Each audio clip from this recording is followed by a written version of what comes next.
Check it. Trusty 8. It's Saturday, 5th of October, 2024. And I'm fucking hot. It's fucking hot out. In fact, I'm taking my shirt off.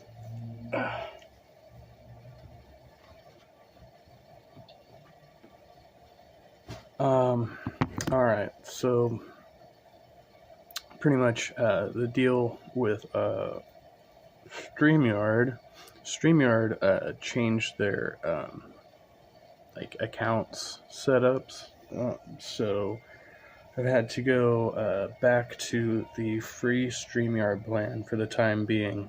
So I will be limited in my streaming hours, which is okay because I haven't been streaming that much lately, but I can still do these Prism streams or whatever.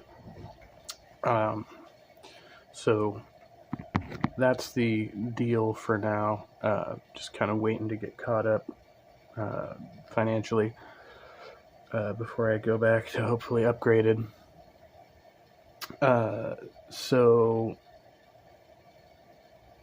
we'll possibly be hosting another panel stream soon, but I don't have it scheduled as of yet. I'm just trying to kind of figure things out. So that's that. I was going to do the latest live stream from Made by Jim Bob, but between the time I was watching it yesterday and when it was live and today, he apparently made it a members only stream, so that's not an option. So I figure we go back and do this latest video from DeRoy over at Area 1. And just pull it up here. So I have no idea what it's about. The title is Putting Life Back in Perspective. And so we're just going to live react to this one and see how it goes. I'll be hanging out and chatting for a minute. Sir, just rambling a little bit.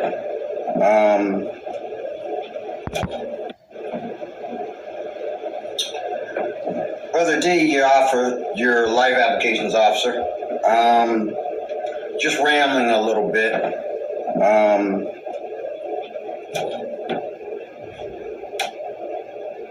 You got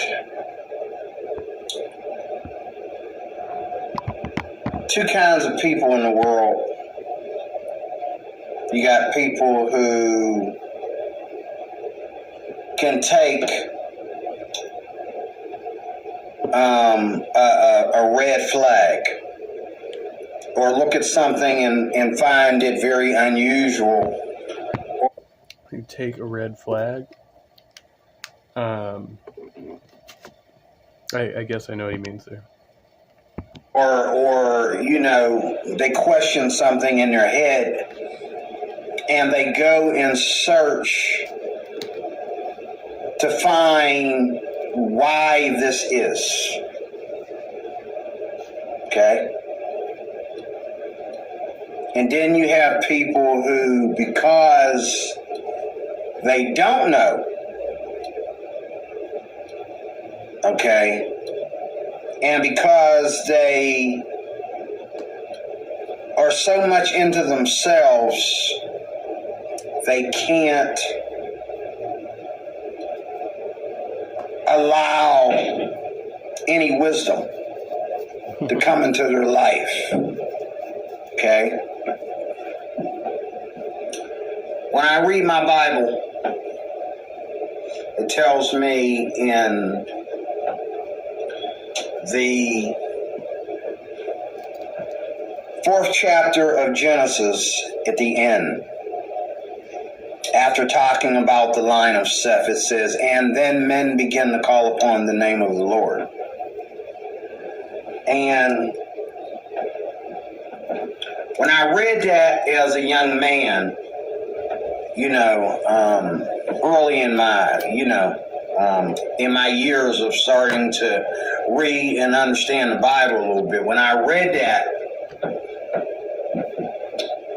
I realized, okay, Christianity is or it isn't. It's the truth or it's not. And Christianity, that is what Christianity is. It is, and men begin to call upon who? The name of the Lord.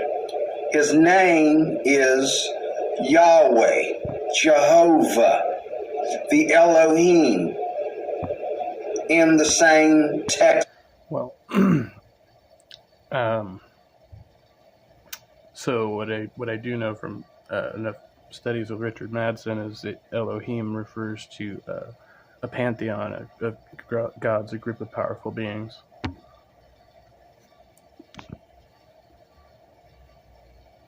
Oh shit!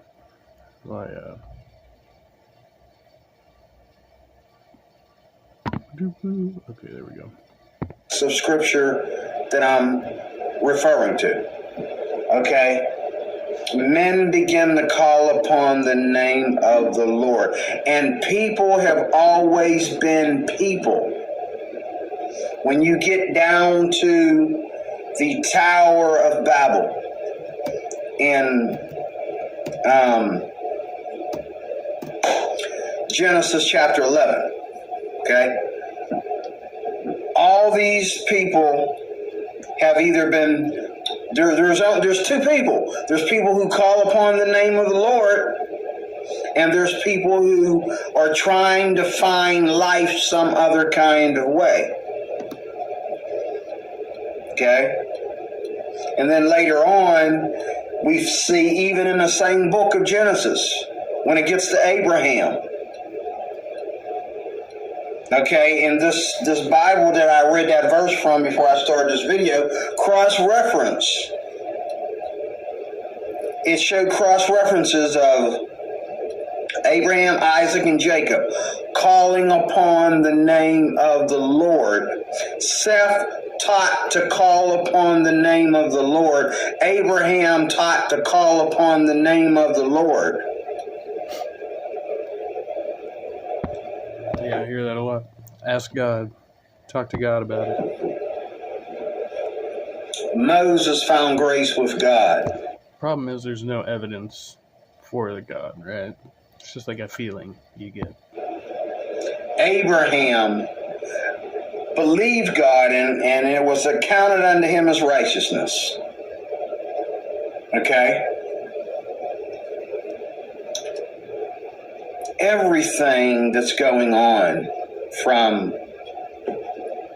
the Bible text that we read and to the way it's going to end. Okay? When I read my Bible, I see things happening in modern day times, repeating not only the words of the patriarchs, not only the words of the prophets, but I see people just like us. Inevitabilities like natural disasters and famine and war. Either knowing God or not knowing God. Either showing their interest. Inevitables, is that it? Yeah.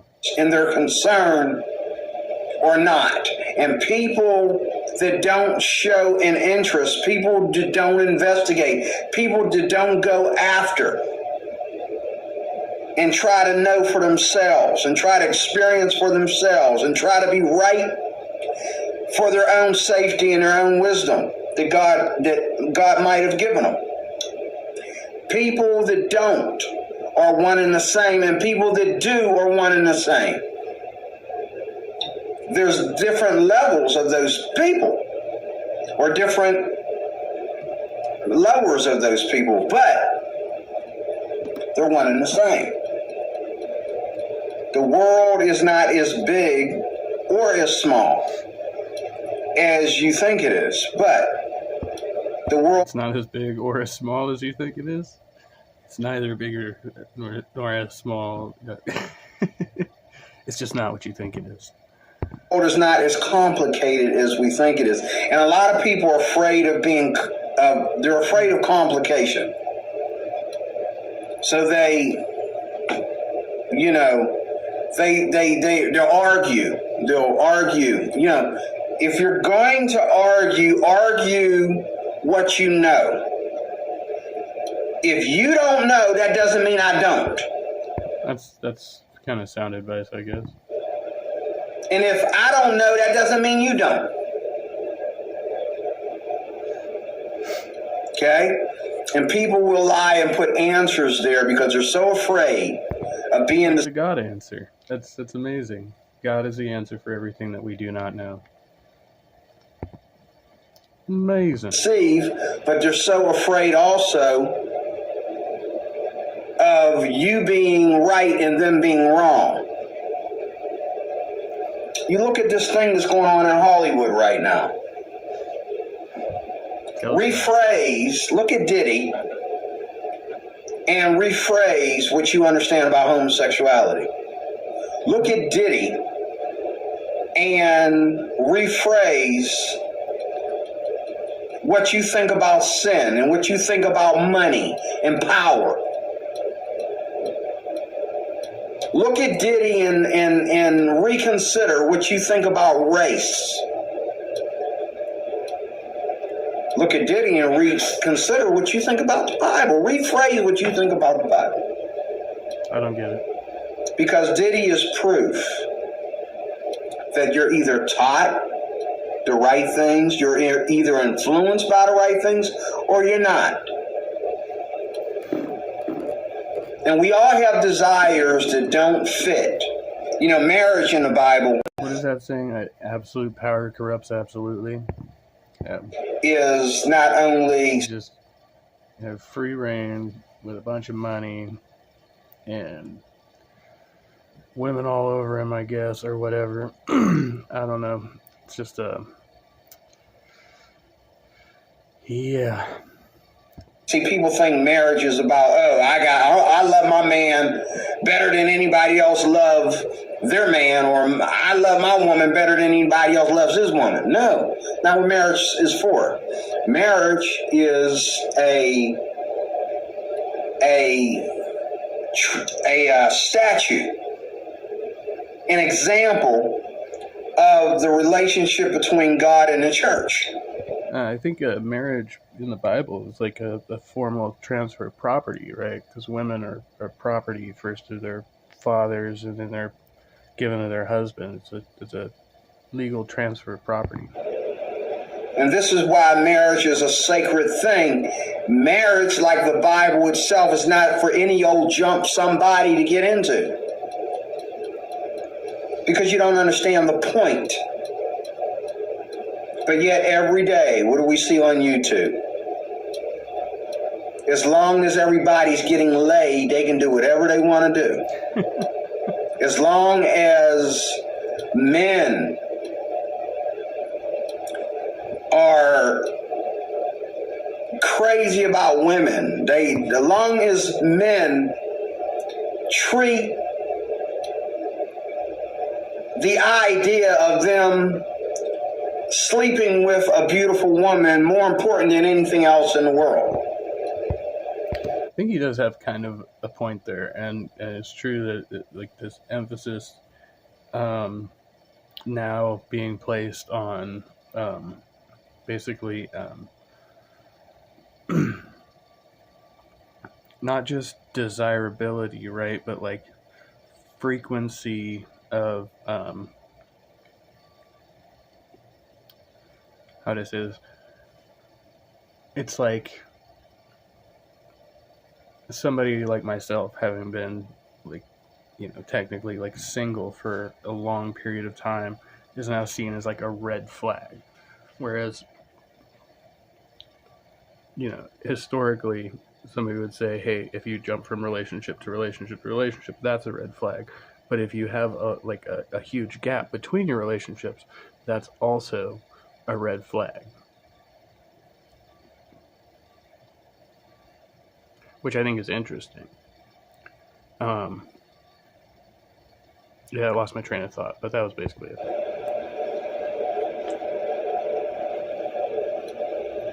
Okay. As long as men treat women like they're on a pedestal, like they are, or where you need to treat women, where you need to put women on a pedestal and really treat women, and what you really need to be concerned about is not so much sex, but human life, because human life comes through a woman. And no, this is not an abortion video. But listen, this is just one thing I want. Anti-abortion? Okay, so respect women because they make babies. Got it.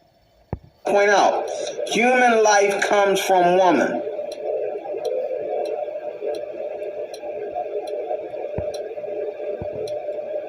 But how about we just respect women and just respect people in general? That's a good value, regardless of whether or not they can make babies. And a woman will go and get an abortion because her boyfriend broke up with her because he got her pregnant. She'll go get an abortion. Or because, she got raped. She'll go get an abortion. Well, you do understand that even though your body is your body, God created everything for the survival of humanity within us.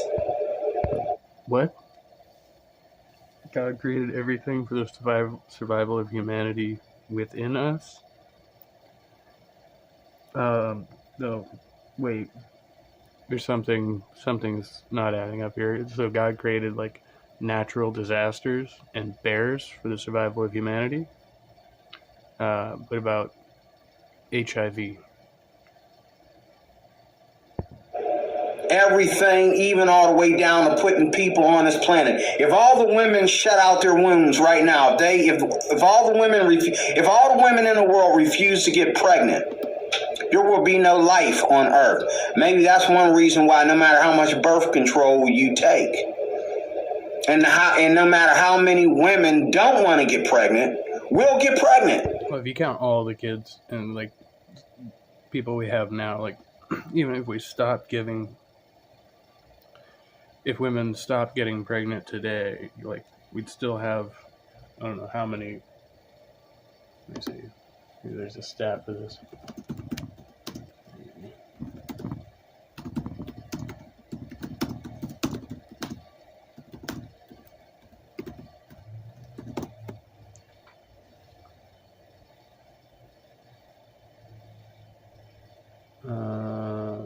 Okay.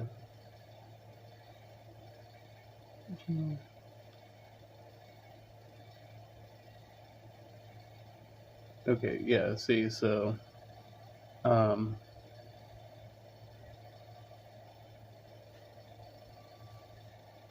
it's like 85%, according to this, women ages 15 to 44, and this is a few years old. Even though the birth rates declined, that was from nearly 100% down to 97% down to 85%. That's all women in the U.S. Right? So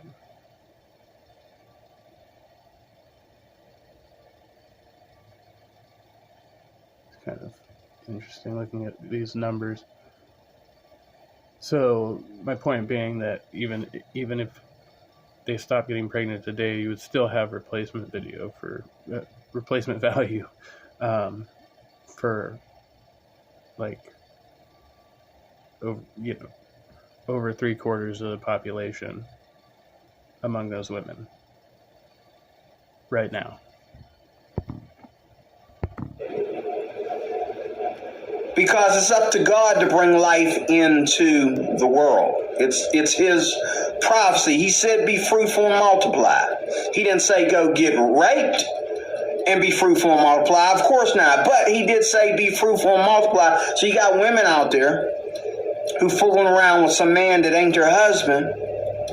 You fornicating. Big no-no in the Bible. And fornicating. you get pregnant and you feel like, oh, well, this is not an ideal marriage. This is not, you know, every person in this world, that's not an excuse, because every person in this world is somebody's mother. I mean, is somebody's daughter or somebody's son. I actually saw a great meme recently. It said it was doing that whole thing. Like, every woman is somebody's mother, daughter, sister, and they're all crossed out. And it just says every woman is somebody.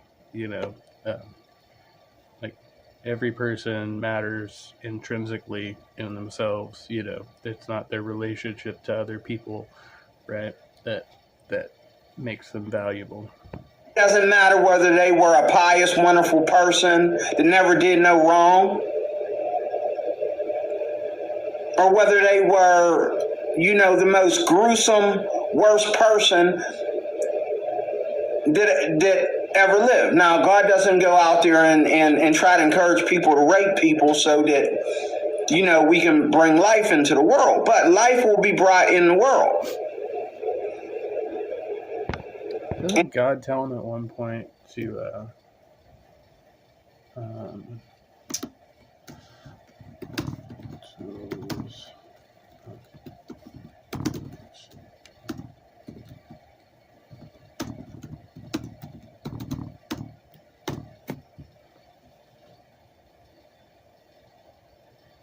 Numbers 31:17-18. Now therefore kill every male among the little ones, and kill every woman who has known a man intimately, but keep alive for yourselves all the young girls who have not known a man intimately. It commands them to take little girls as concubines. And abortion tells me, and the fact that a woman who has no desire to have children, you know, there's women that don't desire to have children, it scares them to death. And then there's women who only will have children if a set of circumstances come out to be a certain way. And then there's women who are just having too much fun and be worried about having children, but yet we're having children. Women in their 20s and 30s are having children very easily, regardless of birth control. Okay, so it looks like it's not God speaking directly, it's Moses. Moses gives that command. Sure where he got it, but regardless of, you know, whether they want to or not.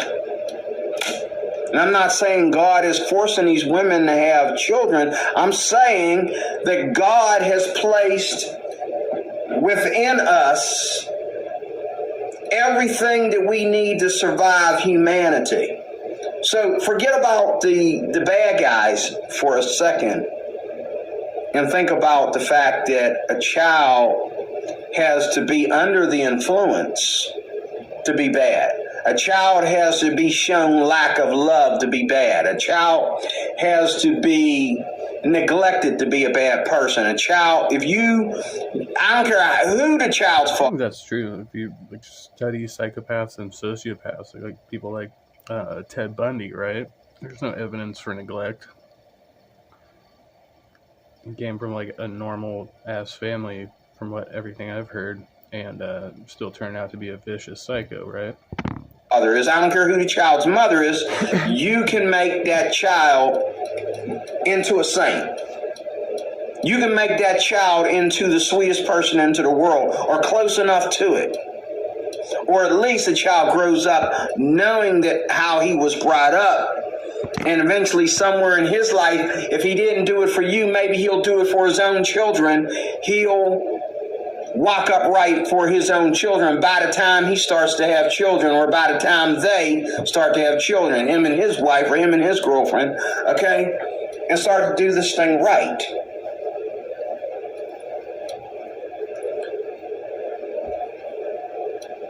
But the world is laughing and mocking in our Bible. The world is laughing and mocking at the idea that I would think that, no, I don't practice fornication. You know, the idea that I would open up my mouth and criticize women for using sex as, you know what I'm saying? Like, whatever you express. It doesn't matter what your heart is behind the scenes. It doesn't matter that your brain is thinking two different sides. Okay. Is this like an actions speak louder than words type of deal? Whatever you express out there on social media. I just saw a video where a very young, beautiful girl, again, like everyday TikTok, everyday YouTube shorts. And a lot of people, let me say this real quick, are turning to YouTube. On the flip, the Christians are getting on YouTube and ministering like I'm doing right now, talking to you about these things because we have an opportunity on YouTube to minister. Because people on YouTube are ministering wickedness to the world. And they're all on there. The atheists are on there. The skeptics are on there. The people, the false... That's true. There's all types out here. Religions and cults and all these things are on YouTube. And if you type in a certain word in a sentence on one of your videos, you type in the word Muslim, Muslims are coming. You type in the word atheist, atheists are coming. You type in the word sex, the fornicators are coming. There he goes. That's hilarious. You type in the word gay, the gay people are coming. And they don't care if you're talking against gayism or talking for it. They're coming. Gayism? Because we all... Gayism. We're going to have to incorporate that one into our vocabularies. want a reason to be offended. And we all think that nobody has a right to criticize us or judge us. Criticize us or judge us on what? Oh, us doing whatever the heck we want to do. That's not true. Because I hate to tell you this little secret. Our life doesn't belong to us. We're just a vapor. Oh boy. Some ancient wisdom right there. We're just a vapor. As the Bible says, we're just a vapor. Okay? When the people in the patriarchs, the people in the Torah, followed God and built what you might call their religion, okay?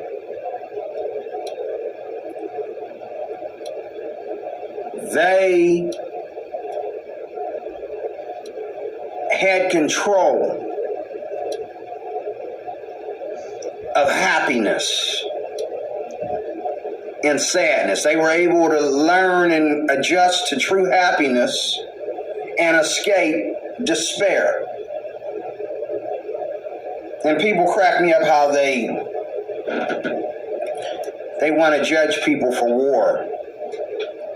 They want to judge people for the right to own guns. They want to judge people for, murder or judging people for killing.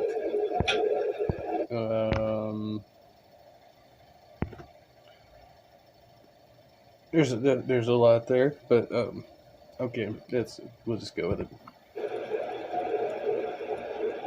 While they're out there fornicating and, trying to create their fantasy porn on real people. Okay? And they're letting their children be influenced by the nonsense that we see on porn. Oh, we don't allow our kids to watch porn, but we want to put on skip meat clothes, ladies, and show our daughters how to be sex kittens. Sex kittens for who? If I call you a sex kittens, wow. On that note, we'll take a short break here. I'm going to read this from this webpage, The Attachment Project. This was forwarded to me by Halcyonic Kaiju. Okay, the addictive energy of love is something we're all prone to experiencing.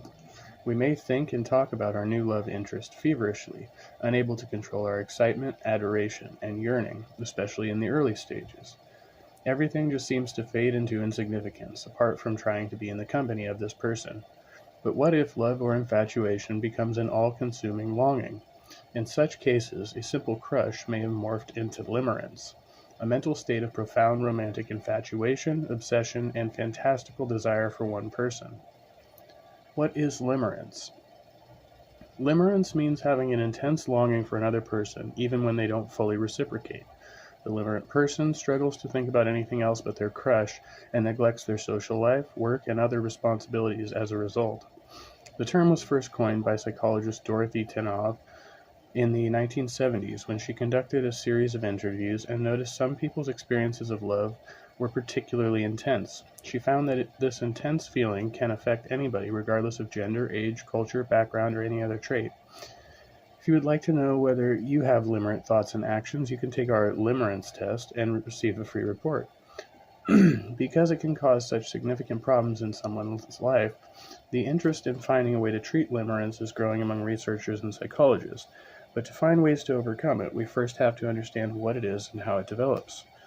Therefore, this article will discuss the symptoms of limerence, the difference between love and limerence, phases or stages of limerence, causes of limerence, and how to overcome limerence.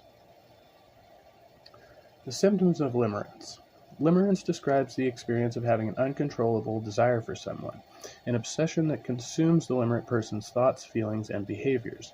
It usually involves two people, the person who desires the other, the limerent, and the desired person, the limerent object, or LO. Essentially, limerence is a state of being stuck between uncertainty and hope. Will they or won't they return the sentiment? For instance, perhaps this person hasn't rejected them entirely, but they haven't confessed their love either.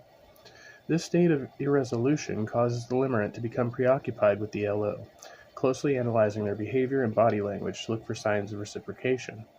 They may also ruminate about past encounters with the LO and fantasize what might happen between them in the future. The key feature of limerence is that these thoughts and yearnings are uncontrollable and all-consuming. Other symptoms and characteristics of limerence include consistent and intrusive thoughts about the LO, idealizing of the LO, e.g. they are perfect, constantly being reminded by of the LO by places, people, objects, and situations, intense fear of being rejected by the LO, fluctuations of mood depending on whether the LO seems to reciprocate feelings or not, e.g. feeling happy when they call and devastated when they don't, overwhelming emotions ranging from euphoria to distress and guilt, being awkward, shy, and clumsy around the LO, spending excessive amounts of time grooming or beautifying yourself to impress the LO. Another focal aspect of limerence is that these symptoms or feelings are experienced for one person. Furthermore, this obsession significantly impacts other areas of life such as work, social life, and hobbies. What are the positive and negative effects of limerence? Although limerence can be problematic, there are some positive aspects. The intense emotional high associated with limerence, like experiencing joy, elation, and excitement, can be good initially. Moreover, to impress their LO, the limerent may invest a lot of time in self-improvement, such as their physical appearance and social skills. They may also explore new hobbies and interests if these could bring them closer to their LO. Yet the emotional high comes with an inevitable low. So if the LO does not reciprocate, the limerent experience extreme uncertainty, anxiety, and depression. This despair can also lead to being unable to eat or sleep, feelings of hopelessness, and potentially even suicidal thoughts or intentions. Limerence can also be problematic because it stops the limerent person from living their life to its fullest, as they may withdraw socially.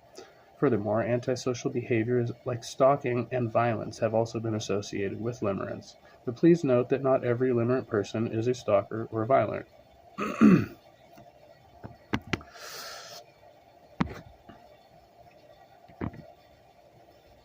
Limerence versus love. What's the difference? Fundamental to understanding limerence is recognizing that limerence and love are different. Love is a feeling of attachment and wanting to commit to another person. It's a chemical reaction in the brain and body that makes us want to unite with someone, emotionally and physically. Love is selfless and involves true concern for the well-being and feelings of others, wanting the other to be happy regardless of whether they are with us or not, and respecting their wants, feelings, and wishes.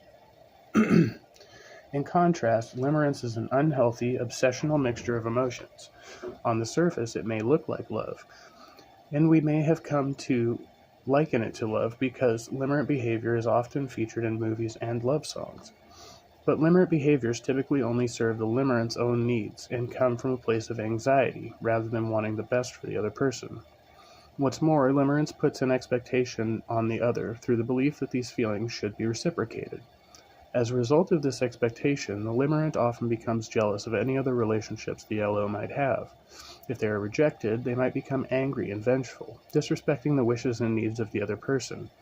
Therefore, limerence can be harmful to both people involved and is filled with anxiety, uncertainty, and discomfort. Although the limerent experience emotional highs, this is dependent on the LO's reciprocation, and therefore isn't sustainable. The phases of limerence.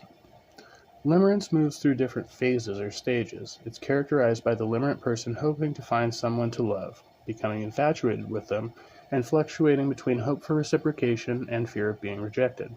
According to Dorothy Tenov, there are 5 stages of limerence, which are described in more detail below. Pre-limerence. During this phase, the limerent individual doesn't have a particular love interest, but longs to fall in love and be loved in return.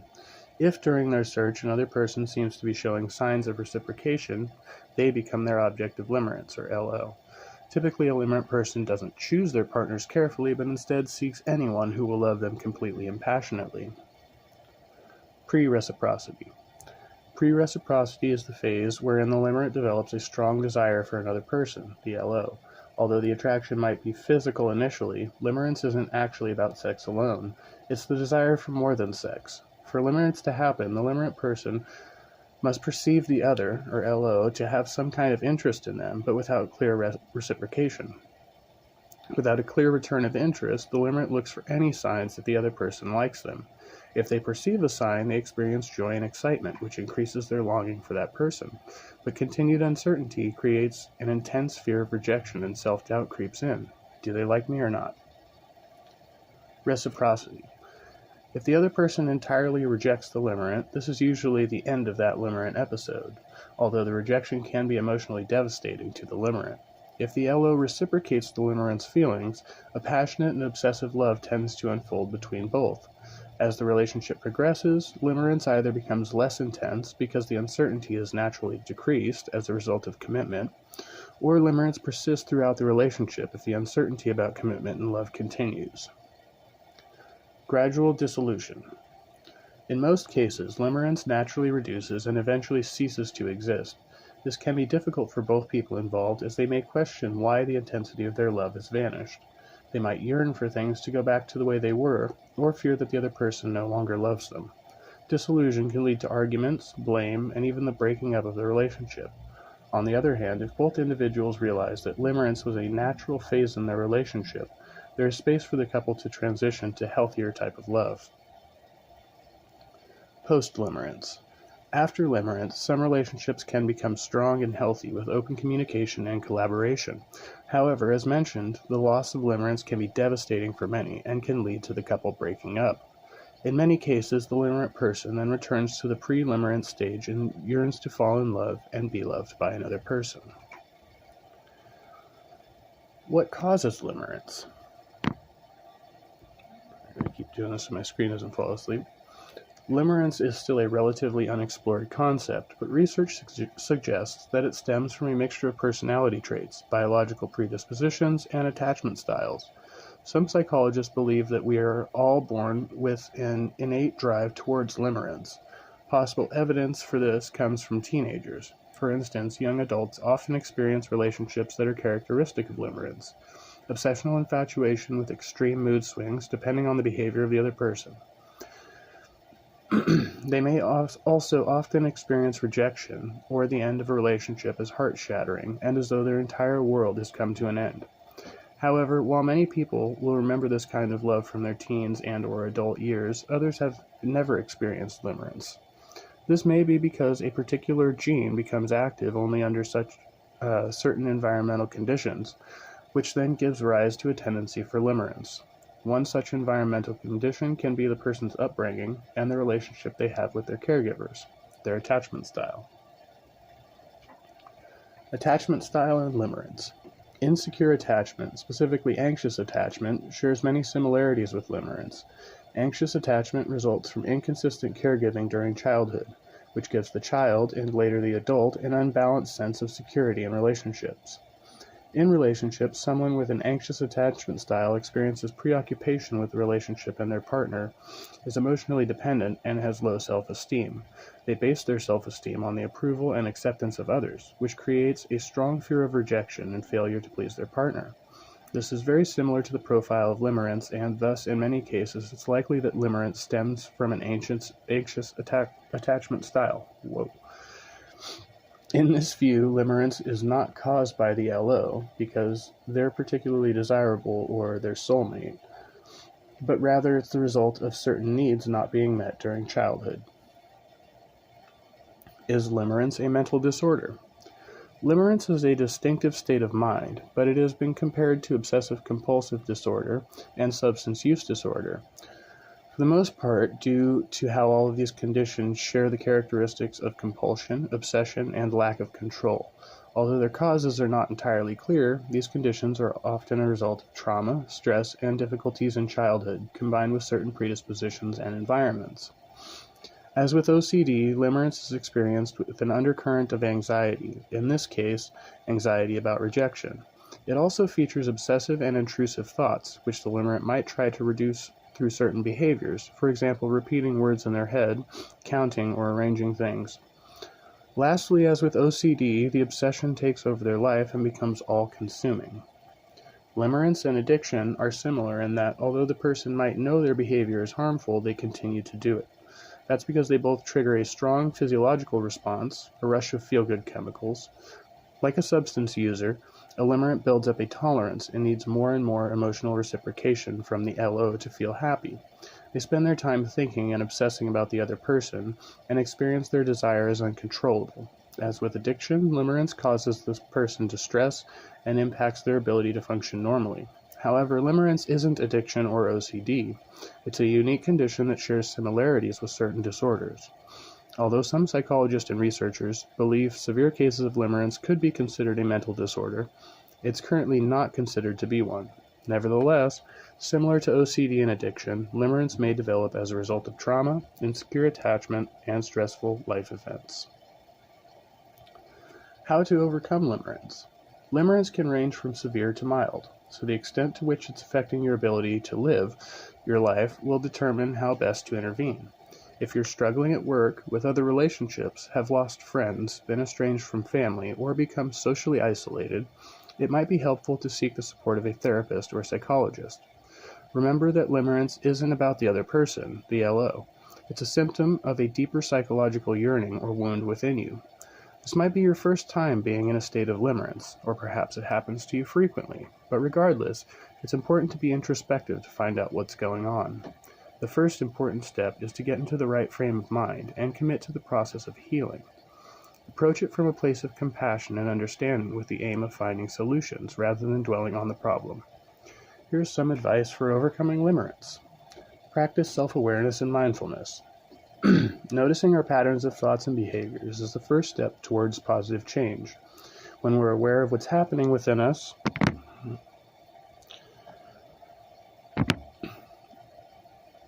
we can learn what our triggers are and intervene more effectively. If you notice intrusive and obsessive thoughts about a person, observe them with interest, as though they're someone else's thoughts. Be curious about the content of your thoughts. Try not to judge yourself, but rather find understanding and acceptance. When you're self-aware in this way, it's easier to eventually let go of these thoughts and behaviors and replace them with more helpful ones. Work on attachment insecurities. As mentioned above, limerence and attachment anxiety seem to be closely related. In fact, limerence may be a result of anxious attachment style. So it might be helpful to find out what your attachment style is, how it affects you in your relationships, and how to develop a more secure attachment style. Try cognitive restructuring. Cognitive restructuring refers to transforming your unhelpful thoughts, beliefs, and traits into constructive, healthy ones.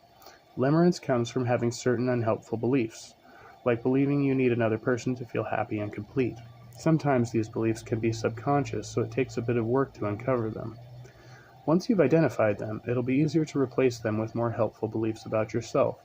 This is best done with a trained professional, such as a cognitive behavioral therapist, but you can also try a few things yourself. For example, journaling. Write about thoughts and experiences as a way to self-reflect and identify patterns of thought and behavior. Affirmations. Identify unhelpful thoughts, turn them around, and create an affirmation. For example, if you believe, "No one will love me," turn that into, "I am a lovable person," and repeat it daily. Exposure. Try doing something that makes you feel uncomfortable or afraid. This will help you to work through any fears you might have and build your resilience and confidence. For example, if spending time alone makes you feel anxious, do exactly that. Be by yourself, without your phone, and do an enjoyable activity like drawing or listening to music instead. Relaxation. Breathing exercises and progressive muscle relaxation calm down the nervous system and will help you to think more clearly. Improve self-worth. Limerence is partly caused by low self-esteem.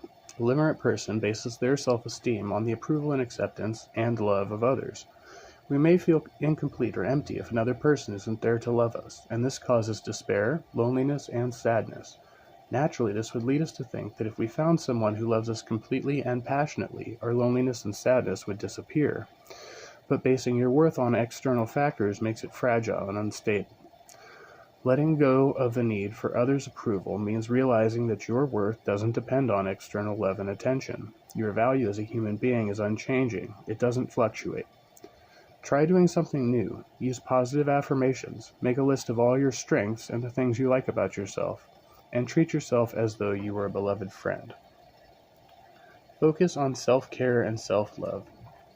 Focusing all of your attention on another person can be a strategy to avoid facing your problems and fears. Perhaps you pour all of your time and energy into someone else so you don't have to think about yourself. Instead of this, why not treat yourself as though you're the LO? Put yourself first and build a healthy and sustainable self-care routine. Pour your love, time, and energy into your own well-being and happiness. Final thoughts on limerence. Limerence is an obsessive and anxiety-provoking kind of desire. Although it can feel amazing, it comes with extreme lows, despair, and self-doubt. But if you experience limerence, it shows you have the ability to love intensely. Turn that love towards yourself as a way to heal your past wounds and insecurity and overcome limerence.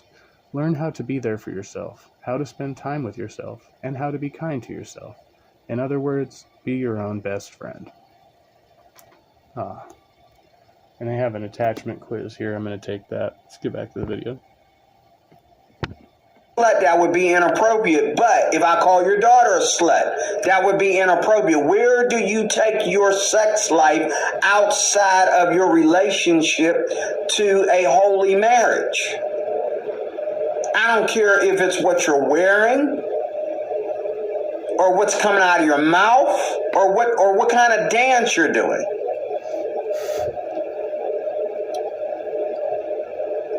And then, there's the way we define things. Like if you ever look at a video, you'll see some girl, dancing, doing her thing, okay? And the women are saying one thing and the men are saying something else. The men will say something like, she knows exactly what she's doing. And the women will say, oh, she's such a sweet dancer. She's so pretty and blah, blah, blah, blah, blah. And she's so talented. I love her energy. I love her confidence. And these same women that are on the other side of that screen dancing and showing you their beautiful sexual sex appeal, showing you their sexual fruit, teasing you, showing you the fruit with their sexual fruit. Don't judge me. Don't tell me how to live my life. But if you go out there and you get raped, did he rape you because you are... You have to stop you there. No. So, victim blaming here? Really? No. A man who has a predisposition to commit sexual violence, right? That's that's a mental defect. It's not because of anything the woman did. It's a mental defect in those men. Not sexy? Did he rape you because you are not pretty? Did he raped you for everything that you hold dear, that you shouldn't hold dear, because it's nobody's business but your husband's, whether you're married or not. If you're not married, then you don't have a husband, so what does that mean? That you're showing on YouTube. How many women would get up in the morning and fix their husband breakfast and then dance in front of him? We think that that's too much. You're putting him on. You're putting him on his throne too much. You're giving him too much glory if you dance in front of your husband like the king's wife. Who says that? Like, nobody. Like, if she wants to do it, then that's her business. That's her choice. If a woman doesn't want to do that, again, it's her business, her choice. There's no stigma around making your husband breakfast and dancing for him if you want to do that, right? The idea that she should be expected to do something like that, that's chauvinistic. Stands for him. And I think about John the Baptist in the Bible getting his head chopped off because the king was married to women the king was married to other men's wives. The king was taking, he's got the money and the power, and marrying them without them being completely divorced from other men. Oh, he's the king, so if he brings her into his harem, she's automatically divorced from her man. David was not by himself with the whole Bathsheba thing. People think that David snatched Bathsheba and made Bathsheba sleep with him against her will. Whether she didn't have the guts to say no or whether she didn't want to say no, because every woman wants to be in those shoes. Every woman would rather be part of the king's harem instead of... Somehow I seriously doubt that. I mean, and given the title of whatever, lordship or whatever, right? Like, you can't turn down a request from the king in that time, right? You can't say no.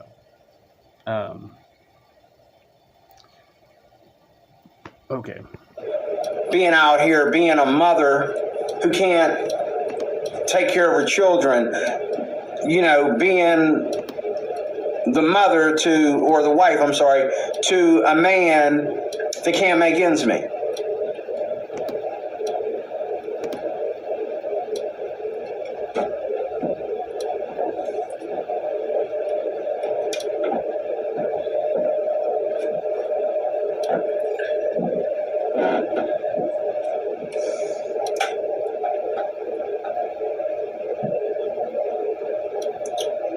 the Bible is not a democracy. God is not a democracy. It matters who we vote for, whether that person is Christian or not, whether anybody in politics is Christian or really Christian, or if everybody's Christian, which that's the flip side of that joke. Okay, that ain't true either. Okay, it does matter who you vote for, being there are two sides. But yet y'all want to hate Donald Trump. When you hate on Donald Trump, you're telling a Republican like me I have no rights. I don't have a right to be Christian. What? I don't have a right. Talking about?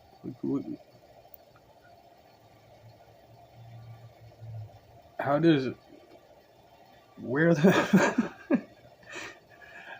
How does he jump from disapproving of Trump, right, the political candidate, to you don't have the right to be a Republican, you don't have the right to be a Christian? Like, nobody is saying that. That's where your mind goes? That's right to want to be treated like I live here, like I have citizenship here. You're trying to go from Barack Obama endorsing gayism last night to now tonight. Gay people take over. And if you're not on their team, you don't have rights. I don't have a right. No.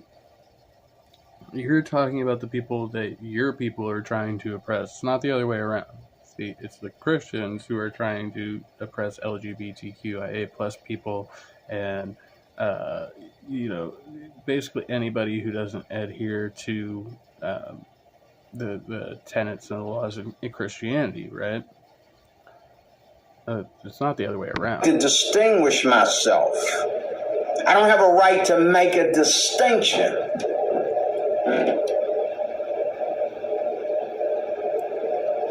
I don't have a right to make a distinction between your lifestyle and mine. I don't have a right to make. I do.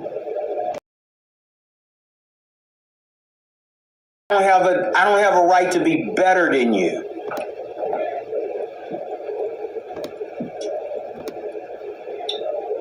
That's what you're saying. People shooting at Donald Trump, making all these attempts to take him out. For what? It goes right back to Adam and Eve sinned in the garden. And their son Cain went his own way. Did anybody stop him from going his own way? No, he went his own way. That's fine, but Adam and Eve continued to build Christianity on their youngest son, Seth. Cain was a grown-ass man, wasn't he? And then men began to call upon the name of the Lord through the line of Seth. Because Cain fell, but the youngest child got it right. Come on. Nobody chased after Cain and said, "Oh, if you don't stop this nonsense right now, you already killed your brother. If you don't stop this nonsense right now, you got to be like us or you're dead." He was a murderer and he didn't have to be like his parents. Oh, but Christians are dominating, trying to dominate. Christians are trying to dominate. Their utopia is scary, it's dangerous, and the Christians are trying and they're trying and they're trying to do this and they're trying to do that. That's not what the text says. That's not what the text says. So hold on to that happy thought, Peter Pan. But that's hilarious. Sorry, I'm taking the the attachment styles quiz while I'm doing this too. So, man, this is just he's rambling good already. It's not the way I read it.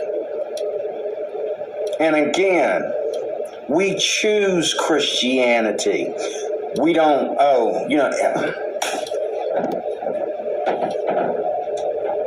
all these atheists, the only difference between Matt Dillahunty leaving the church and me leaving the church is that when I left the church, I didn't become an atheist. Fight about it, but I didn't. Okay. I seem to recall an earlier video we watched where he was accusing Matt of lying about being involved in the church as he was, which I find interesting. But now at least he's acknowledging that. But he's like, the only difference between him leaving the church and me leaving the church is that I didn't become an atheist. It's like, okay, it's a pretty significant difference, right?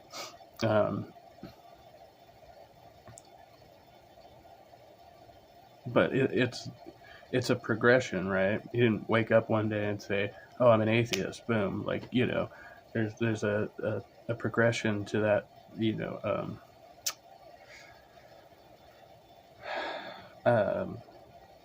deconstruction, right, of a faith. If you don't actively participate in deconstruction, then of course you're not going to convert to any other religion, nor are you going to deconvert from the religion you're part of, regardless of the fact that you quote unquote left the church, right? Not going to church doesn't make you any less Christian. So that's fine. But have you conducted an honest inquiry into into why you believe what you believe, right? That's the question. Become an atheist. I just didn't like the church. I believed in God, but maybe my church got it wrong. Those are normal thinkings. That's the way But I'm just saying, that's the normal way to think about it.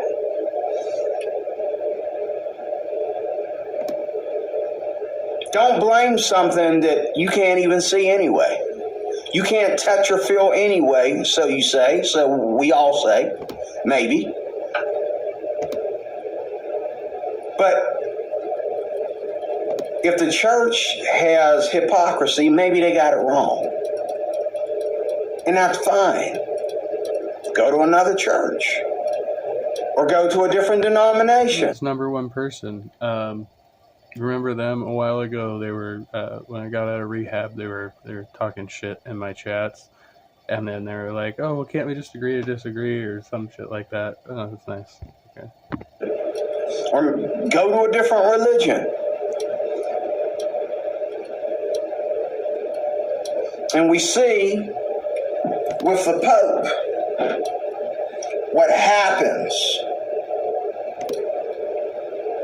when you're called the closest thing to God above everybody else.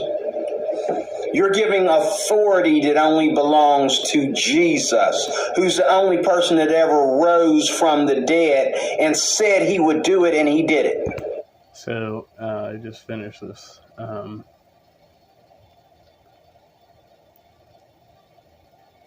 So my general attachment style is anxious, preoccupied. Surprise, surprise. Okay, I'm going to get the full report.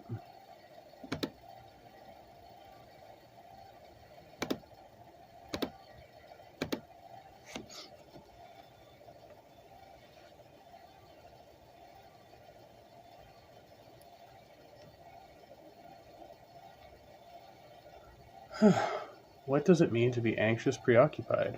The anxious preoccupied attachment style is one of the three insecure forms of attachment: anxious, avoidant, and disorganized.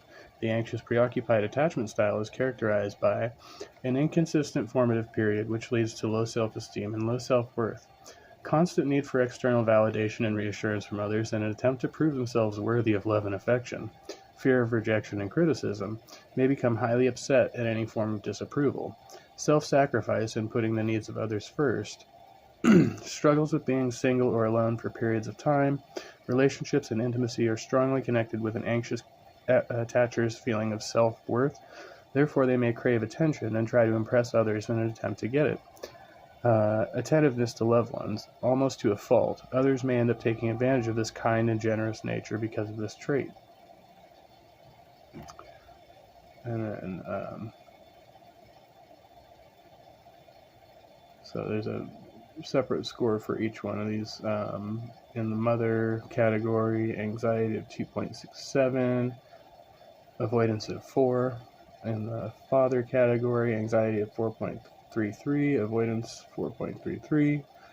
In the partner category, anxiety at a 5, avoidance at a 2. In the general anxiety, 4.67 and avoidance 3.67. Oh, and they have a $47 digital workbook they'd like me to buy to break free from my attachment style.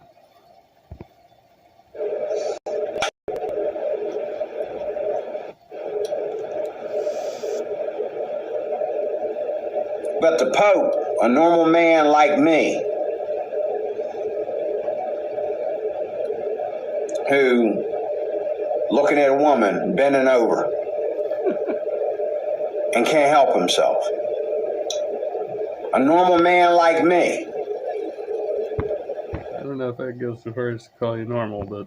that might light up a cigarette, sometime in his life just to be cool, just to fit in. Not worried about the Surgeon General's logo on the side of the cigarette paper, on the side of the cigarette box. He's a man just like me. He needs to smoke. He needs to get high. He needs to drink. He needs to have sex. And one woman's never enough. If his wife offends him, it's time to get a new one. I was at one point prepared to be with one woman for the rest of my life. Now that woman, okay, so we'll go backwards, right? I already had like a limerent attachment to another person, right? But we never had like a deep romantic relationship, right?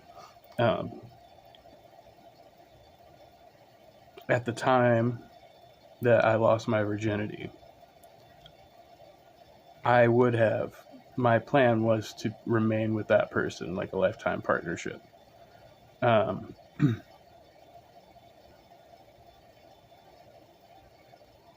Immediately after that relationship ended, my whole mindset changed. And I didn't want to be in an exclusive relationship like that.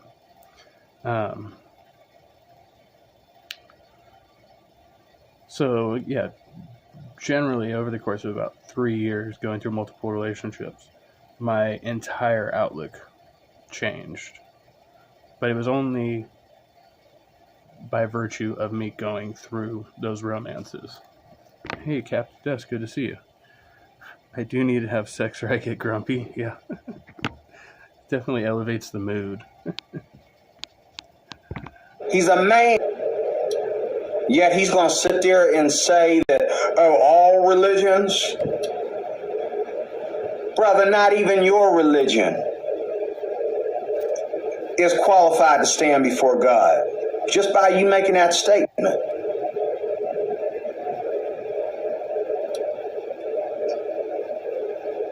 And I'm not worried about hell. I'm worried about whether I made the team or not. And no matter how much you don't want people to judge you, no matter how much you think I might be putting too much emphasis on the Bible or putting too much emphasis on Christianity, I might be getting clearly out of the way with this. The fact still remains that if you're going to be on Team Jesus, you got to be on the team. I'm not worried about... Yeah, and I mean, you're a Christian YouTuber. I would expect nothing less from you, right? Like, it makes perfect sense. What a Muslim thinks of me. And if he can prove to me in his Quran that Christianity is... Okay, if an atheist can prove to me by atheist, research that Christianity is, that you got these new You type. don't have to do a whole lot of research to disbelieve in a talking snake or a global flood. I mean, that shit's pretty self-evident. The Christians out here are calling themselves Christians. They're not in my Bible, but they're calling themselves Christians. And they think that what I believe and how I live my life as a Christian and the stuff that I talk about on YouTube is, I don't care. All I care about is making the team, LeBron. I'm going to stick to Christianity because that's what I know. Just like LeBron needs to shut his mouth and stick to basketball. Well, you could, at least study the other religions. It doesn't mean you have to convert to them, right? But find out what they actually say. You might surprise yourself. That's the team that he made, and he's good at it. Comedians need to stick to being comedians. But see, anything that I add to Christianity, and this is not only the law of Christianity, but it is the beauty of Christianity. Anything that I add to Christianity must conform to Christianity, because Christianity is life and death. And that's not really an addition, though, is it? You're just expounding upon the same points, repeating the same points, paraphrasing the same points, but you're not really contributing anything. You're just regurgitating the Christianity you've already learned. Culture. Jesus Christ is the way, the truth, and the life. That's what we believe. That's what Team Jesus believes. Team Jesus. That's the team I'm on. I don't care if you look at those scriptures different. I'm Team Jesus. But anything that I add to reminds me of not directly related, but years ago, I had a falling out with a show promoter out here in Northern California, and I remember one thing stuck out to me specifically that she said, among other things, but one of the main ones that I thought was hilarious was when she texted me, like, honestly, and she said, you're not part of Team Local Music, with an exclamation point. I was like, oh, okay. Team Local Music. I love it. Team Jesus, including basketball, including TikTok, internet, Just a person, out here like creating local music, but nope, not a part of the team. Being a movie star, being a singer, songwriter, playing instruments, being an artist, whatever, has to conform to Team Jesus. Because why? Jesus is the way, the truth, and the life. He's life and death. Bible says if I live with him, I will die with him or die in him. It's not about, I can't understand why a loving God would burn all these people in hell. How come people that play basketball are rich and their fans don't get to be as rich as them? And when LeBron gets home from signing autographs, he don't give a rat's behind about you.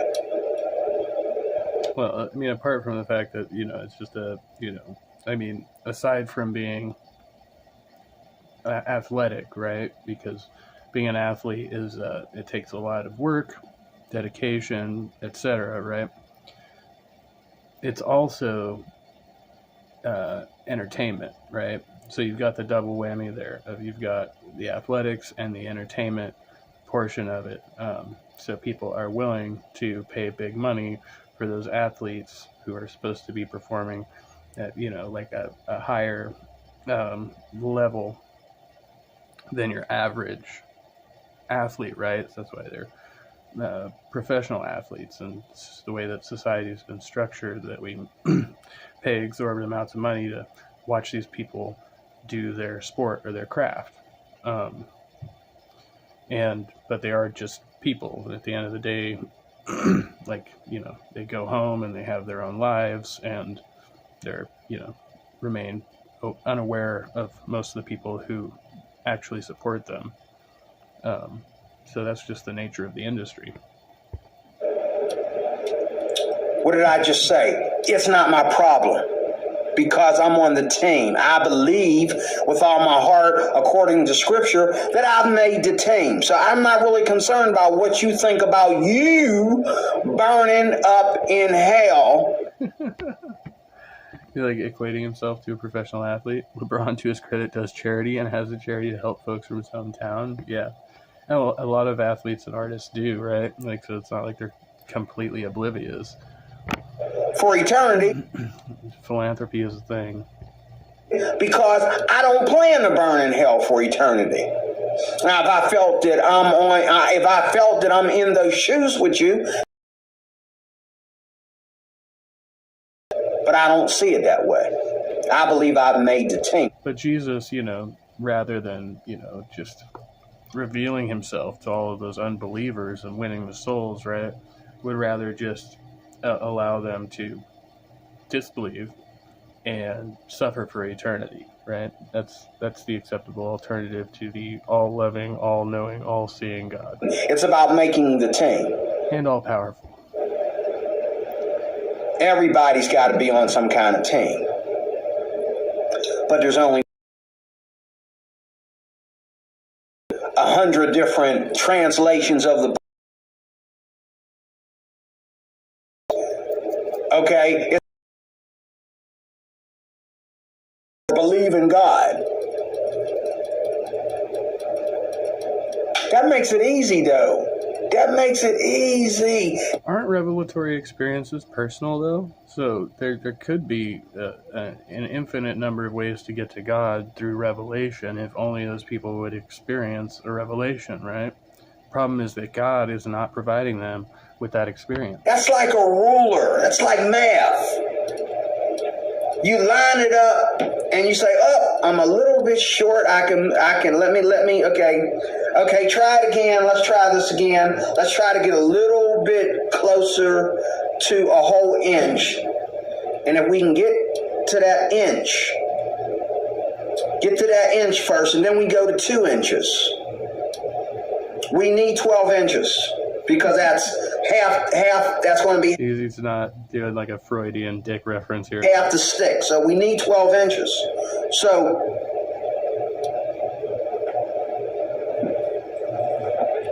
once we get those 12 inches, we make the team.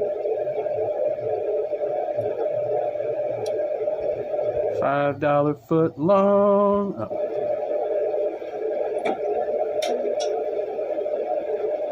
You see all this stuff going on in the world today. And I think even if I wasn't a Christian, I would have to stop and ponder and wonder, like, am I in the right religion? Am I reading the right Bible? Am I going to the right church? Am I going to the right school? No. Is my government lying to me? Are the colleges lying to me? Are they teaching me the wrong things in high school that ain't none of their business to be teaching me?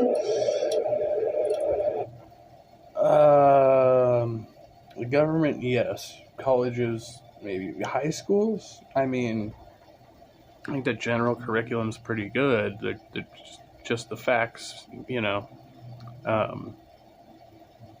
for the most part. I mean, there's some gradation for like social studies, I guess, right? Like different teachers are going to have different, beliefs of their own that they're going to incorporate into their curriculum, right? Potentially, in different teaching styles. But, the student doesn't, the assumption here is that students in any type of, learning institution are just going to blindly accept at face value whatever their teachers tell them, which is obviously untrue, right? That is false. So yeah, I don't know why they have this, desire to control the educational experience, right? It is the nature of becoming educated to learn how to not only, receive information, but to disseminate that information in such a way that you are able to fact check things, you're able to disprove things, right? Using critical thinking, right? That's the most important thing. Are my parents in charge of my life, or is my school teacher in charge of my life? Neither. You are in charge of your life. Why do I have to be orientated about gayism and the LGBTQ community and all these things? That was fortunate. Gayism. Oh, there he goes with it again. Remember to incorporate that into your vocabulary. It's the gayism. When I didn't say anything against homosexuals, but I have to be taught that this is okay. I can't just say, okay, hear my teacher say, hey, well, nobody's going to be picking on homosexuals around here. You pick on homosexuals, you're going to be in hot water, you're going to be suspended from school, blah, blah, blah. But yeah, that's just anti-discrimination. But that's fine. But why do I have to, we went from preaching the Bible in school because we understood many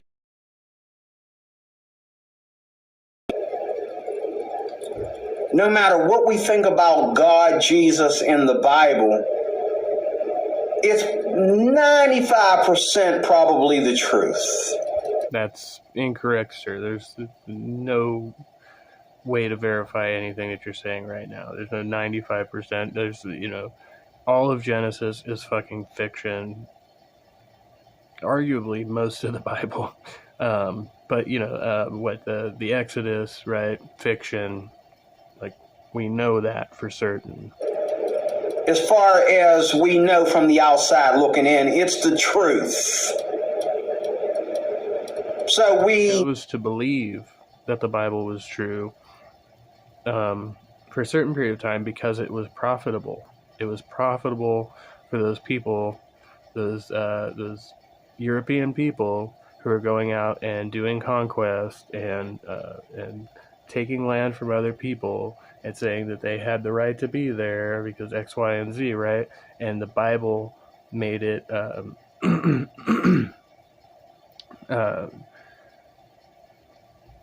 was a tool that helped them to gain power and keep power and justify their own actions even when they were unethical, right? We weren't trying to be bigots, or they weren't. I'm sure they probably were. In class and see that thou shalt not. He didn't have a choice of women. He didn't have the right to just murder or kill somebody. He didn't, you know what I'm saying? The Ten Commandments is right there on the wall. So whatever else we do, we all know the basics, thou shalt not. Because our presidency, our coming down from the founding fathers of the faith that basically built this country. And you're free to do. Many of the founding fathers were deists, and most people know that, but, DeRoy is obviously willfully ignorant of that. Disagree with me on that. They believe that whatever they believe about the Bible, whatever I believe about the Bible, is probably closest to the truth. Well, wait, no. It's not a matter of what you believe about the Bible. We're talking about what the Bible actually says. And if you interpret any of it literally, right, you start to run into some big problems, with like a reality check. If we're on the outside looking in, and I'm no longer on the outside looking in, once you get saved and you've left the church, and you get saved again and you leave the church, Once you've been through what I've been through, you are no longer on the outside looking in. You know where home is. And it's not my home because it's attractive. Not my home because it's all muscles and LeBron and super masculinity, super femininity. I really got a hard on for LeBron. But yeah, that's precisely why you adhere to the beliefs, right? Because it provides you with comfort. It provides you with what you believe is some form of certainty about what happens to you in the afterlife, right? So it is actually self-serving. It's my home because I was broken. I was taught to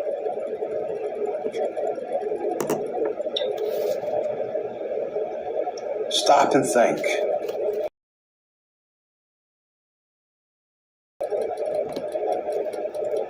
God is life and death. God is life and death to all of us.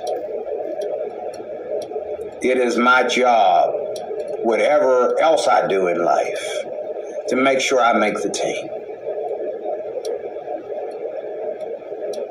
And the team, all my other teams must conform to the image of this team. I don't get to go out there and be on Team Jesus. This is what's so beautiful about the Bible, because you enter a culture that whatever you do, it doesn't step outside the lines of your culture, and it doesn't insult anybody else's culture. We only say... Well, that's untrue. I mean, it certainly does insult, what heathens, non-believers, believers in other gods. It insults them, it damns them, it condemns them, right? It does all of those things. So that was just a lie. Oh, Dave, good to see you. Thanks for coming, and have a good stream. Really head over there and check it out once we're done. Hey, this is right and this is wrong according to Scripture. Not according to our own personal thing, because personally, who cares if people are gay? I don't care if people are gay. God cares if people are gay or not. Who cares if a woman is just, well... Then why does God care? And why did he make them gay? A man will care if he got common sense and if he understands in his essence his chromosomes that make him a man sexually. He cares if his girl is giving more to the public than what she's giving him at home. So if you're getting on YouTube every day and flashing your gorgeous body to the beat. I am shirtless, but you can't see it, so. To the dance. Probably would have got me a lot more viewers. You don't see no fat women getting on there, okay, with meat popping everywhere. I think you need to expand your knowledge there. Yes, you do. Getting on there, yeah, they do, but what is it, 1 out of every million? You don't see any big women getting on there. You don't see any ugly women, so to speak, and vice versa. Hey, big love, William. So you just laid down a premiere.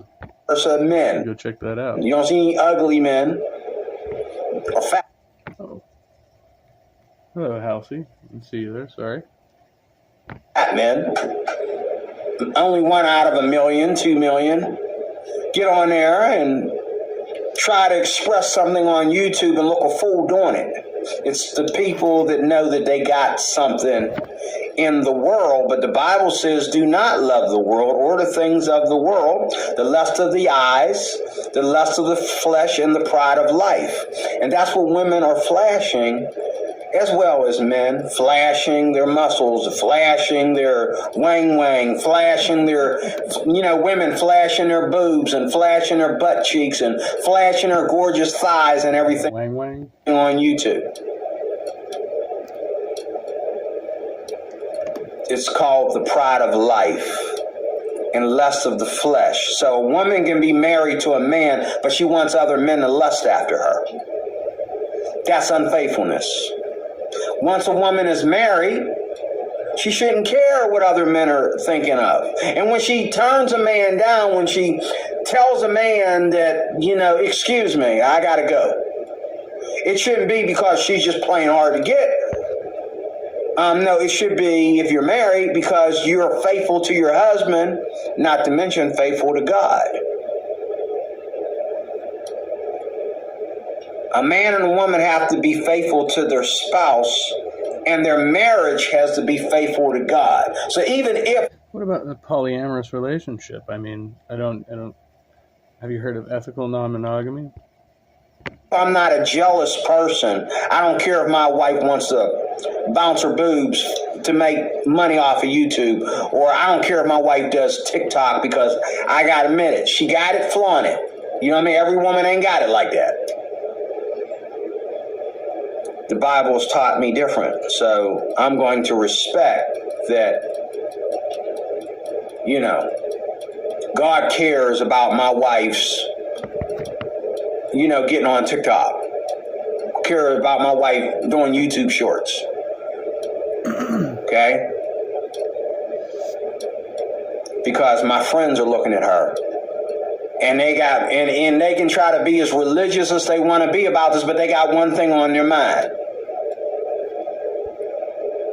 So you think anybody who sees your wife, hypothetically, because I don't think DeRoy is married, wants to fuck her, right? Smiling, knowing that I'm enjoying You don't even have consideration for you as a friend if they are in fact your friends, right? To be like, oh, even if I would fuck his wife under other circumstances, I wouldn't, because it's my friend's wife. a little sexy little video, and you don't think that I would be unfaithful to my friend, or try to be disloyal to my friend and go after his wife? His wife's putting it all out there.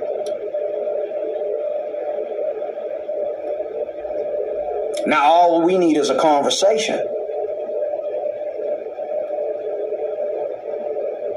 But if you're getting on YouTube and your goal is to...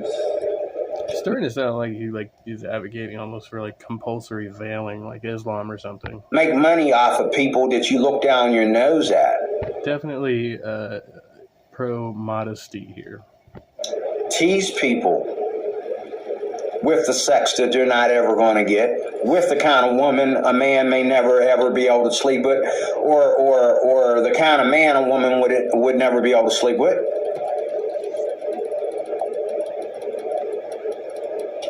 If that is your goal, is that any more righteous? Why not just leave things in order?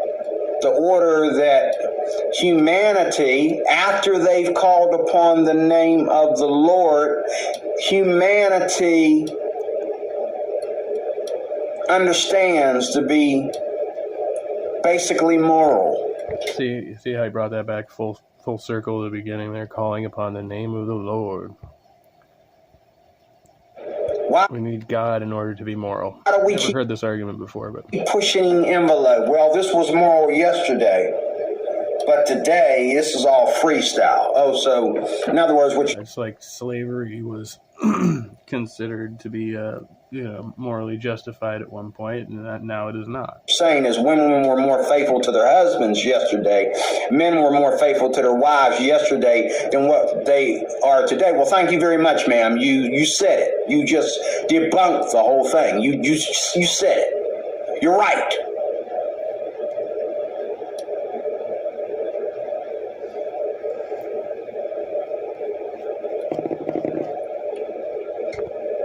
Just to say that morality, right, isn't fixed or static, right? It's a process that is evolving and fluctuating as we get, glean new knowledge.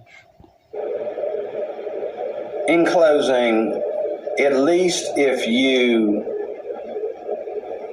don't trust any so-called religious connection to God or any laws or duties to God, you don't respect that kind of talk. Where are you getting your morals from? Because I'm looking at YouTube and I'm looking at TikTok and I don't see morals. I see women whose boyfriend or husband is just their own personal orgasm because they spend the rest of the day shaking it for other men. Any comment section and see the difference. What she's doing. Oh, she makes me so hard. And then we have this thing today where women just, oh, I'm beautiful, or I have beautiful implants. I have beautiful plastic surgery, so let me put on this tight outfit and I'll make a whole YouTube channel just... Well, you're talking about a bunch of stuff. Like, you're talking about attraction, right? Like, physical attraction is going to be like a motivator, right? For somebody to get a partner, right? A potential mate. So physical attraction is going to be one of those factors.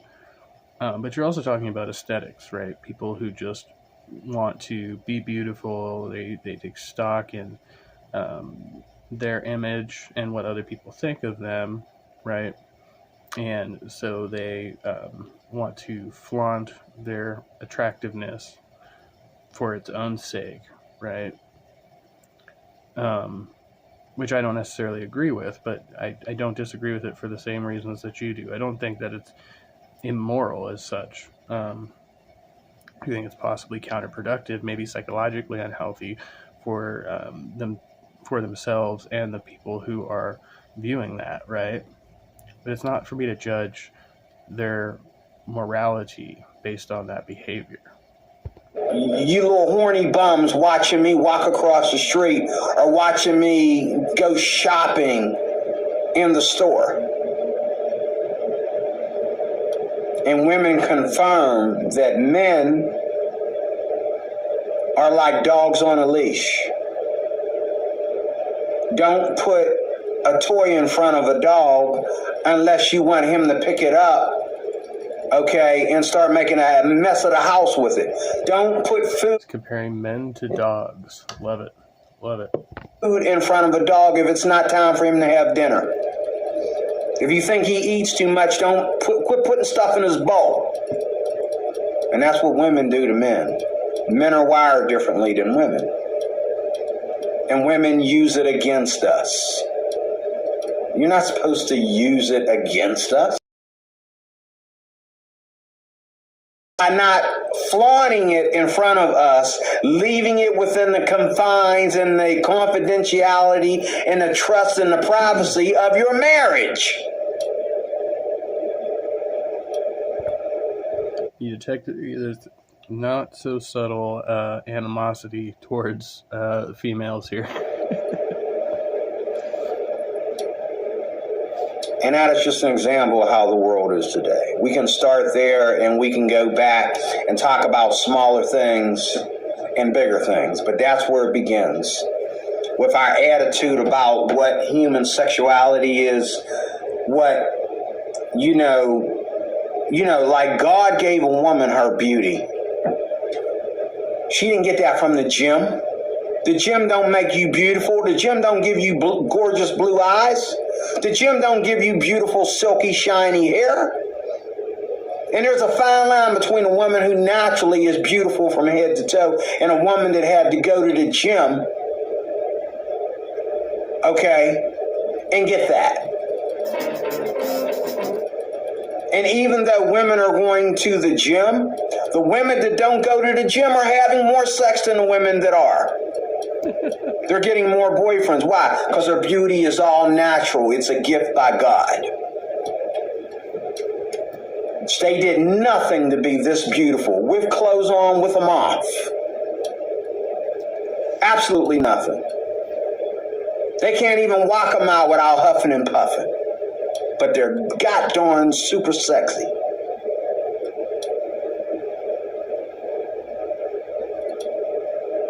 Your gift, your beauty, is a gift from God. That goes for both men and... Boy, here we go. Beauty is in the eye of the beholder. There is some science, I think, behind the idea that there are certain things like symmetrical features that people tend to find more attractive, and there are like biological reasons for that. But that's not universally true. And then there are other people who specifically have an attraction towards things that are not considered to be like traditionally beautiful. Say something like moles, right? A mole could be seen as a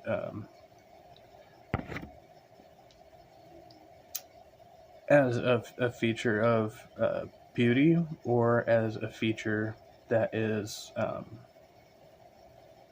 that makes one less attractive, right? It depends on the person viewing it. And women, if a man is tall and built, some men are just tall and slim and they got those curves. They didn't go to the gym to get those either. I remember when in my younger years, I've never been tall. You can scratch that off the list. But in my younger years, people used to say the same thing about me. How do you look so nice without, do you work out? I said, no. I work hard, but I don't work out. Mama got me working. First job, I'm lifting tables and chairs, and my very first job. And then I used to spend a lot of time on my bike, riding my bike. That was where the cardio came, and I rode my bike everywhere. Yeah, physical fitness, that's a good one too. I tend to place more stock in physical fitness, not just for the aesthetic reasons, but also because you're less likely to have to deal with health issues with that person, right? That partner, right? When you think about all of the health issues that could accumulate from a lack of good diet and exercise. Right. But I'm also like a paradox in that, right? Because I do, nihilistic behaviors that are inevitably going to cause me to have health problems later on down the road, right?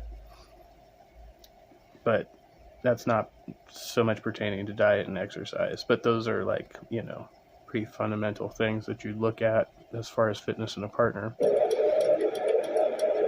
Today, I can't make it down to the corner without huffing and puffing. But praise the Lord, I just want to share that with you. I don't need to do a 100-minute video. This is good rambling. Keep things or put things back into perspective. Regardless of what you think about someone's religion, or what you think about God and where he did wrong or right or whatever. Okay, so you're going to sacrifice your own marriage because you feel that God didn't do something right. Oh, and if you're married, Mr. Atheist, or Mr. and Mrs. Atheist, I should say, if you're married and you have a happy marriage, it's a gift from God. It's not a gift of atheism. Okay. Because there's a lot of atheists out there that think the same way you do, but they don't have a happy marriage. They don't have that good chemistry. That is a gift from God, regardless of whether we believe in God or not at all.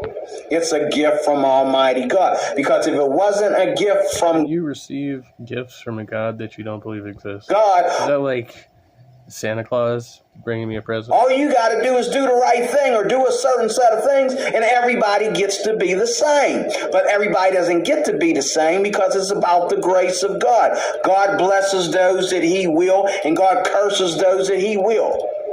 So by that logic, God might bless an unbeliever and curse a believer just arbitrarily because he feels like it? But everybody and anybody can walk up right before God. Everybody and anybody, I'm not a Calvinist, everybody and anybody can make the team if they choose to. It's your choice. I'm not a Calvinist. It's your choice. If you accept God, God will accept you. God, the Bible says that anybody, all you Calvinists, listen up. The Bible says that anybody that comes to me, Jesus, okay, I will no wise cast out. The people that reject God get rejected by God.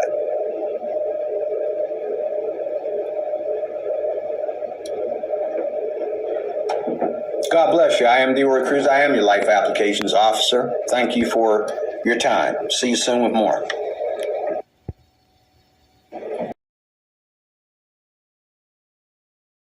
That's that. So Jeroy, still a bit confused. I don't know if he'll ever overcome that confusion there. All right. Well, I think that's about it for me because I have been streaming for over 100 minutes now. So, not sure when the next one will be coming, but, probably be sooner rather than later. I am trying to beat this heat, man. I'm baking over here right now. So, yeah, I'm going to go check out Captive Desk's live. So he's live right now. Also, I put a link for William Freeman's latest down there in the Happy Chat. If anybody wants to go check that out, he just premiered it a few minutes ago. Sounds like a good jam. Is there another announcement? I guess no other announcements for now. So be kind, be well, and stay trusty. We'll see you soon. Thanks to everybody for coming by.